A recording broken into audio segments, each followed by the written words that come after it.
1 फरवरी को देश का बजट पेश होने जा रहा है। इससे पहले ही शेयर मार्केट की सांसें अटक गई हैं और यही कारण है कि बाजार से 4 लाख करोड़ रुपए निकाल लिए गए हैं।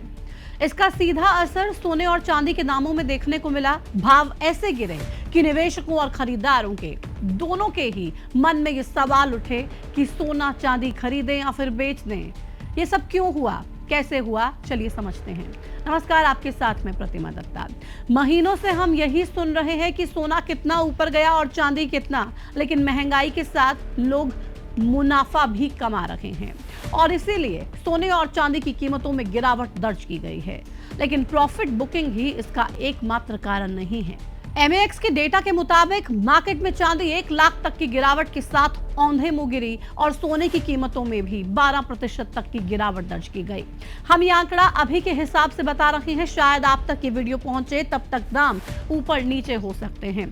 फिजिकल या फिर वायदा बाजार से इतर अगर ईटीएफ यानी कि एक्सचेंज ट्रेडेड फंड्स की बात करें तो वहां का हाल और भी बहुत ज्यादा बुरा है। ईटीएफ में लगभग 23% तक की गिरावट देखी गई है, यानी कि डिजिटल गोल्ड में निवेश करने वालों को भी तगड़ा झटका लगा है। इसके एक कारण प्रॉफिट बुकिंग को समझें तो जानकार कहते हैं कि पिछले कुछ हफ्तों से सोना चांदी रिकॉर्ड स्तर पर थे। बड़े निवेशकों यानी कि FIIs और इंस्टीट्यूशनल इन्वेस्टर्स को यह लगा कि अब मुनाफा वसूलने का सही समय है। जब करोड़ों का निवेश एक साथ बाहर निकाला जाता है तो बाजार क्रैश हो जाता है। ये एक नॉर्मल करेक्शन है।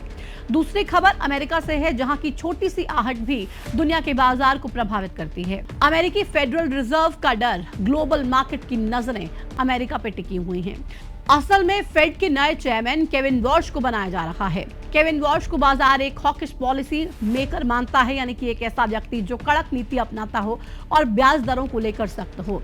ऐसे में अगर अमेरिका ब्याज दरें ऊंची रखता है तो डॉलर मजबूत होता है और लोग मुनाफे की तलाश कर यहां पर निवेश करते हैं और सोने की चमक फीकी पड़ती है।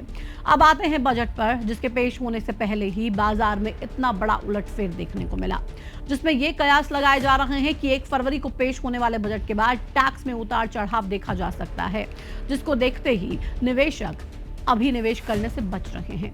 बजट पेश होने के बाद ये माना जा रहा है कि सोना चांदी खरीदना सस्ता हो सकता है। सरकार इस पर लगने वाली कस्टम ड्यूटी को 6 से घटाकर 4% तक कर सकती है।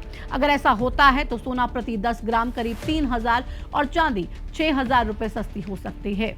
फाइनेंशियल एक्सपर्ट्स के मुताबिक 1 फरवरी 2026 के बजट से पहले एक साथ बड़ी खरीदारी करने से बचना ही सही रणनीति है।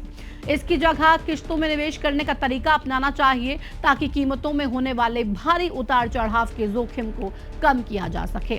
तो ये हमने समझा कि आखिर सोने और चांदी की कीमतों के गिरने के कुछ प्रमुख कारण क्या रहे। आगे की रणनीति बजट पेश होने के बाद साफ होगी कि सरकार का बजट बाजार को कैसे प्रभावित करता है।